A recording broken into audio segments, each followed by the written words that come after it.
तो इस वीडियो में हम बात करने वाले हैं अपवाह वेग और विद्युत विभवांतर में संबंध के बारे में। पिछले वीडियो में अपन ने अपवाह वेग के बारे में पढ़ा था और अब हम अपवाह वेग और विद्युत विभवांतर में संबंध ज्ञात करेंगे, क्या संबंध होता है। तो इसके लिए हमने मान लिया कि हमारे पास में ये कंडक्टिंग वायर है, चालक है, जिसको हमने नाम दे दिया PQ। L लंबाई का हमने ये कोई चालक तार लिया जिसका अनुप्रस्थ काट क्षेत्रफल कितना है, A है। इसको हमने एक बैटरी से जोड़ दिया और जब हम इसको बैटरी से जोड़ते हैं तो इसका ये P सिरा बैटरी के हमने पॉजिटिव टर्मिनल से जोड़ा और ये Q सिरा हमने बैटरी के नेगेटिव टर्मिनल से जोड़ा। जब हम चालक के सिरों के मध्य विद्युत विभवांतर आरोपित करते हैं तो होता क्या है कि इस चालक के अंदर विद्युत क्षेत्र उत्पन्न हो जाता है। इस विद्युत क्षेत्र की दिशा की बात करें हम तो विद्युत क्षेत्र की दिशा उच्च विभव वाले बिंदु से निम्न विभव वाले बिंदु की ओर, यानी कि P से Q की ओर। ठीक है, तो यहाँ पे अपन इलेक्ट्रिक फील्ड की डायरेक्शन दर्शाएंगे तो ये P से Q की ओर हो जाएगी। अब जब इसमें इलेक्ट्रिक फील्ड जनरेट हो गया, विद्युत क्षेत्र उत्पन्न हो गया, तो इसके अंदर जो मुक्त इलेक्ट्रॉन है, चालक के अंदर जो मुक्त इलेक्ट्रॉन है, इन मुक्त इलेक्ट्रॉनों पर विद्युत बल कार्य करता है। और विद्युत बल किस दिशा में कार्य करेगा? देखो इसमें बहुत सारे क्या होंगे, मुक्त इलेक्ट्रॉन होंगे। इन मुक्त इलेक्ट्रॉनों पर क्या काम करेगा? विद्युत बल। और इस विद्युत बल की जो डायरेक्शन है वो विद्युत क्षेत्र की दिशा के विपरीत होगी, यानी कि ये जो इलेक्ट्रॉन है, मुक्त इलेक्ट्रॉन, ये इस दिशा में क्या करने लग जाएंगे? गति करने लग जाएंगे, यानी कि अपवाह वेग से ये गति करेंगे। अपवाह वेग अपन मान लेते हैं इसका कितना है, इनका Vd है, Vd से उसको डिनोट कर देंगे अपन। ठीक है, तो हमें ये इन दोनों बिंदुओं P और Q के बीच विभवांतर कितना, V, इस कैपिटल V और Vd के बीच में रिलेशन निकालना है। ठीक है, तो सबसे पहले बात करें अपन L लंबाई के चालक के सिरों के मध्य V विभवांतर आरोपित करने से इसमें E विद्युत क्षेत्र उत्पन्न हुआ। तो विद्युत क्षेत्र की अगर अपन बात करें तो विद्युत क्षेत्र का मान कितना होगा? विद्युत क्षेत्र का मान होगा E बराबर V अपॉन L। अब जब हमने ये विद्युत विभवांतर आरोपित किया और यहाँ पे विद्युत क्षेत्र उत्पन्न हो गया, तो इस विद्युत क्षेत्र के कारण इन इलेक्ट्रॉनों पर विद्युत बल कार्य करता है। इस विद्युत बल की बात करें तो विद्युत बल का मान कितना होगा? फर्स्ट चैप्टर में अपन ने पढ़ा है F is equal to QE। ठीक है, तो हम बात करें F विद्युत बल, E क्या है? इलेक्ट्रिक फील्ड यहाँ पे, और Q क्या है? उस आवेशित कण का आवेश। तो इलेक्ट्रॉन पर आवेश -E। तो इस तरीके से F वेक्टर का जो मान है वो हमारे पास में कितना आएगा? -E vector. इसको दे देंगे इक्वेशन नंबर 2। अब देखो यहां से इस इक्वेशन से भी अपने को देखने को मिल रहा है कि ये जो F वेक्टर है और E वेक्टर, इन दोनों की डायरेक्शन एक दूसरे की क्या है? अपोजिट है, विपरीत है। ठीक है, ये माइनस के चिन्ह से हमें ये पता चल रहा है कि जो इलेक्ट्रॉनों पर बल है वो विद्युत क्षेत्र की दिशा के विपरीत कार्य करता है। ठीक है, ये बात हो गई विद्युत बल की। अब हम बात करें, देखो जब विद्युत बल इनके ऊपर लगता है तो ये इलेक्ट्रॉन क्या होते हैं? एक्सीलरेट होते हैं, त्वरित होते हैं। तो हम इसमें अगर इलेक्ट्रॉन का त्वरण निकालना चाहें तो त्वरण किस तरीके से निकाल सकते हैं? देखो गति का दूसरा नियम अपन ने पढ़ा है, उसका गणितीय रूप होता है F is equal to ma। ठीक है, F is equal to ma से हम a का मान निकालेंगे तो F अपॉन m हो जाएगा। यहाँ पे m क्या मान लेंगे अपन? इलेक्ट्रॉन का द्रव्यमान। ठीक है, तो हम बात करें इलेक्ट्रॉन का त्वरण, A बराबर F अपॉन m। ठीक है, यहाँ पे m क्या है? इलेक्ट्रॉन का द्रव्यमान, मास ऑफ इलेक्ट्रॉन। F का मान हम समीकरण नंबर 2 से रखेंगे तो -E वेक्टर बटा में m, इसको दे दिए इक्वेशन नंबर 3। ठीक है, इस तरीके से ये हमने त्वरण का मान निकाला। अब हम रिलेशन निकालना चाहते हैं Vd और V के बीच में, यानी विभवांतर और अपवाह वेग के बीच में। तो देखो गति का प्रथम समीकरण का उपयोग करेंगे अपन। गति के प्रथम समीकरण से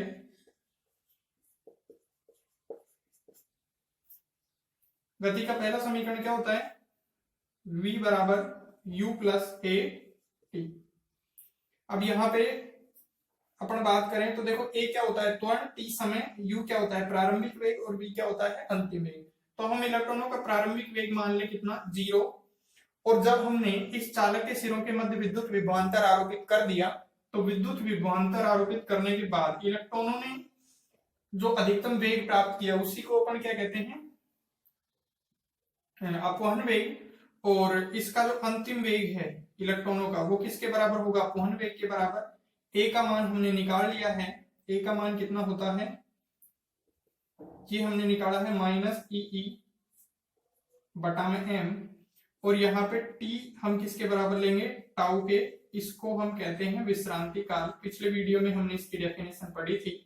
दो उत्तरोत्तर टक्करों के बीच में लिया गया समय क्या कहलाता है श्रांति काल कहलाता है, या विश्रांति काल कहलाता है। ठीक है, अब हम बात करें ये सारी वैल्यूज इसमें पुट करेंगे तो हमारे पास देखो इसको सदिश रूप में हम लिखें तो v d vector is equal to 0 minus E upon m और टाउ।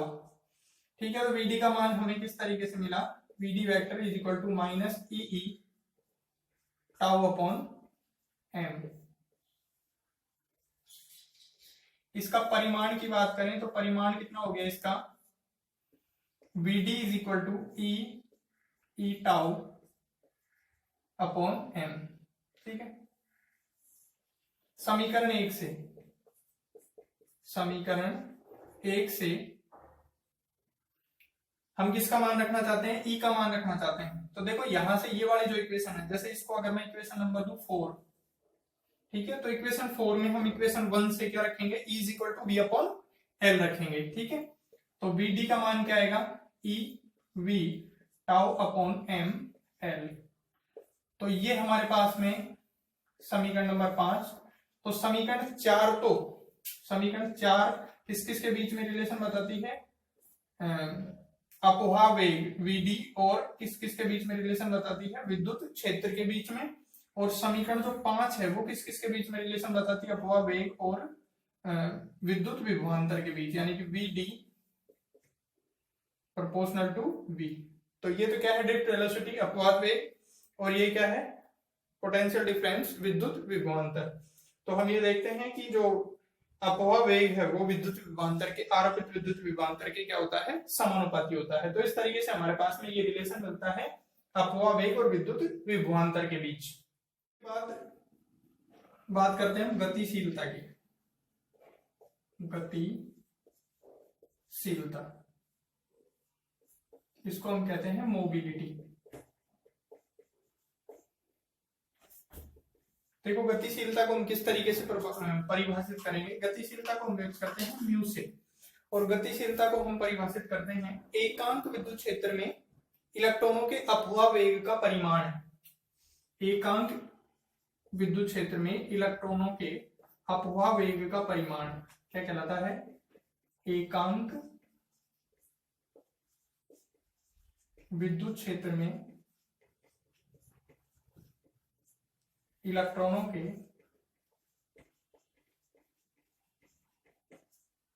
अपवाह वेग का परिमाण क्या कहलाता है गतिशीलता कहलाता है। तो इसको हम म्यू से व्यक्त करते हैं, और म्यू का मान क्या आएगा हमारे पास में मॉड ऑफ वी डी बटा में ई। ठीक है, अब यहां पे देखें अपन वीडी का अपन ने मान निकाला था।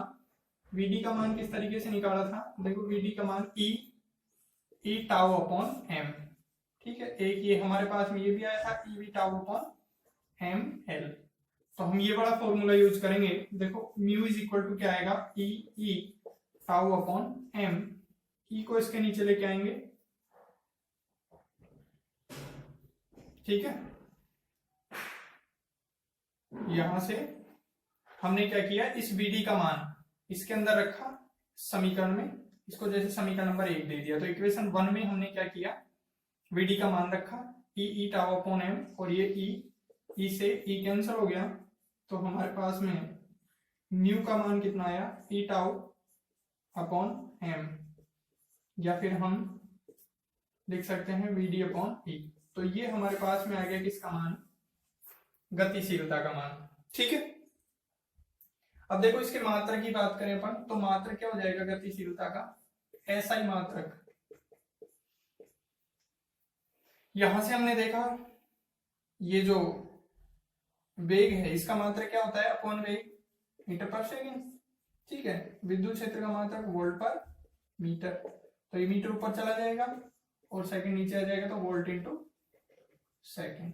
ठीक है, एक मात्रक तो ये हो गया इसका। अब यहां से देखें तो देखो आवेश का मात्रक कूलाम, समय का ये शांति काल है, क्या होता है समय, इसका मात्रक क्या होता है सेकंड, और ये किलोग्राम। तो एक मात्रक हो सकता है इसका कूलाम इंटू सेकंड पर किलोग्राम। ठीक है, इसको हम इस तरीके से भी कर सकते हैं। देखो Q बराबर क्या होता है I बराबर क्या होता है Q अपॉन I बराबर Q अपॉन T। तो यहां से देखो कूलाम को हम क्या लिख सकते हैं, एम्पियर इंटू सेकेंड। कूलाम को क्या लिख सकते हैं, एम्पियर इंटू सेकेंड, और ये सेकेंड इसको मल्टीप्लाई करेंगे तो सेकेंड स्क्वायर पर केजी। ठीक है, तो इस तरीके से ये बहुत सारे मात्रक हो सकते हैं इसके। अब हम बात करें इसके विमीय सूत्र की, तो देखो विमीय सूत्र MLTA, यहां से देख सकते हैं एम्पियर मतलब 1 सेकेंड है, 2 किलोग्राम ये किसका होता है द्रव्यमान का, तो ये बटे में है -1, L है ही नहीं तो 0। ठीक है, ये क्या हो गया इसमें इसका विमीय सूत्र हो गया M-1 L0 T2 और A1। ठीक है, तो ये बात थी गतिशीलता की। अब अपना नेक्स्ट टॉपिक है, अब हम रिलेशन निकालेंगे किस किस के बीच में, अपवाह वेग और विद्युत धारा के बीच रिलेशन। अपवाह वेग और अपवाह वेग व विद्युत धारा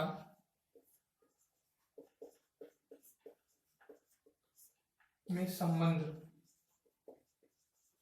देखो ये रिलेशन निकालने के लिए हम क्या करेंगे, एक कंडक्टर मान लिया हमारे पास में, ये कोई एक कंडक्टर है। ठीक है, और इस कंडक्टर की जो लेंथ है वो कितनी है L, इसका अनुप्रस्थ काट क्षेत्रफल कितना मान लिया अपन ने A। इसको हमने क्या किया, किसी एक बैटरी से संयोजित कर दिया। ठीक है, तो इसका ये सिरा पॉजिटिव हो गया, ये सिरा क्या हो गया, मतलब कि जैसे इसको मान ले, चलो नाम दे दें इसको PQ, तो इसके P सिरे को अपन ने बैटरी के पॉजिटिव से कनेक्ट कर दिया और Q सिरे को बैटरी के नेगेटिव से कनेक्ट कर दिया। ठीक है, जब हम इस तरीके से इसके दोनों सिरों को बैटरी के पॉजिटिव और नेगेटिव टर्मिनल से कनेक्ट करेंगे तो दोनों सिरों के मध्य विद्युत विभवांतर उत्पन्न हो जाएगा, और ये मान लिया कितना है कैपिटल V के बराबर है।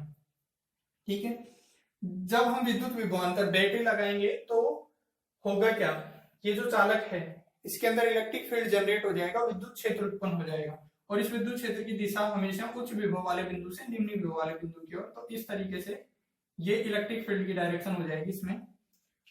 और हमें पता है कि जब हम इसमें इलेक्ट्रिक फील्ड जनरेट हो जाएगा तो इसके अंदर जो मुक्त इलेक्ट्रॉन है उनके ऊपर बल कार्य करेगा, और उस बल की दिशा किधर होगी, इलेक्ट्रिक फील्ड की दिशा के विपरीत होगी, विद्युत क्षेत्र की दिशा के विपरीत। यानी कि ये हमारे पास में इलेक्ट्रॉन है, इसमें मुक्त इलेक्ट्रॉन, ये मुक्त इलेक्ट्रॉन, ये इलेक्ट्रिक फील्ड की डायरेक्शन, ये मुक्त इलेक्ट्रॉन इस विद्युत क्षेत्र की दिशा के विपरीत गति करने लग जाएंगे। ठीक है, और मान लिया कि इनका जो वेग है वो कितना है Vd है। ये हमारे पास में जो हमने L लंबाई का और A अनुप्रस्थ काट वाला, देखो L लंबाई और A अनुप्रस्थ काट वाला जो चालक लिया था, इसके एकांक आयतन में मुक्त इलेक्ट्रॉनों की संख्या कितनी है n है, और ये बैटरी लगाने से या हम कहें कि विद्युत विभवांतर आरोपित करने से इलेक्ट्रॉनों ने जो अपवहन वेग प्राप्त किया उसका मान कितना है Vd, ड्रिफ्ट वेलोसिटी। ठीक है, की वैल्यू अपन ने मान ली Vd। अब एकांक आयतन में इलेक्ट्रॉनों की संख्या अपन ने मानी स्मॉल n। तो ये जो हमने चालक लिया है, ठीक है, इस चालक का आयतन की बात करें अपन, चालक के आयतन में कुल इलेक्ट्रॉनों की संख्या, देखो चालक का आयतन क्या हो जाएगा, अपन अनुप्रस्थ काट क्षेत्रफल को अगर लंबाई से गुणा कर दें तो क्या मिल जाता है, आयतन मिल जाता है। अब एकांक आयतन में इलेक्ट्रॉनों की संख्या कितनी है? एकांक आयतन में इलेक्ट्रॉनों की संख्या n है, तो इतने आयतन में इलेक्ट्रॉनों की संख्या n इंटू ए इंटू एल। ठीक है, तो NaL। अब एक इलेक्ट्रॉन पर आवेश E, तो इतने इलेक्ट्रॉनों पर, कितने इलेक्ट्रॉनों पर? NaL इलेक्ट्रॉनों पर आवेश कितना हो जाएगा? NaLe। ठीक है, तो कुल आवेश की बात करें तो कुल आवेश Q बराबर हमारे पास में कितना हो जाएगा? NaLe। इसको दे दिया इक्वेशन नंबर 1। ठीक है, अब देखो, जब हम ये विद्युत विभवांतर आरोपित करते हैं तो इलेक्ट्रॉन जो हैं इस तरीके से इस छोर से इस छोर तक गति करते हैं, और इसको हम किस तरीके से निकाल सकते हैं? देखो, यहां से यहां तक इलेक्ट्रॉन के द्वारा गति करने में लिए गए समय की बात करें तो चाल बराबर दूरी बटा समय सूत्र से, समय बराबर दूरी बटा चाल। ठीक है, तो दूरी कितनी है? ये L, समय मान लिया कि T समय लगाया इलेक्ट्रॉन यहां से यहां तक पहुंचने में। ठीक है, दूरी कितनी? L, और हम बात करें चाल की तो चाल कितनी हो जाएगी? VD। ठीक है, इसको दे दिया इक्वेशन नंबर 2। अब देखो, अपने को विद्युत धारा और किसके बीच में, अपवाह वेग के बीच में रिलेशन निकालना है। तो विद्युत धारा क्या होती है? विद्युत धारा का फॉर्मूला हम जानते हैं, I बराबर क्या होता है? Q/T। तो देखो, ये Q का मान तो हम रखेंगे समीकरण 1 से, और T का मान रखेंगे इसे समीकरण नंबर 2 से। ये इसमें रखेंगे तो NaLe बटा में L/VD। देखो, L से L कैंसर, VD ऊपर चला गया, तो ये I आया हमारे पास में NaEVD। ठीक है, ये हमारे पास में रिलेशन आ गया किस किस के बीच में? विद्युत धारा और अपवहन वेग के बीच में। तो यहाँ पे अपन बात करें तो विद्युत धारा जो है वो अपवहन वेग के क्या है? समानुपाती है, यानी कि अपवहन वेग का मान बढ़ेगा तो विद्युत धारा का मान भी क्या होगा? बढ़ेगा। ठीक है, तो इस तरीके से हम ये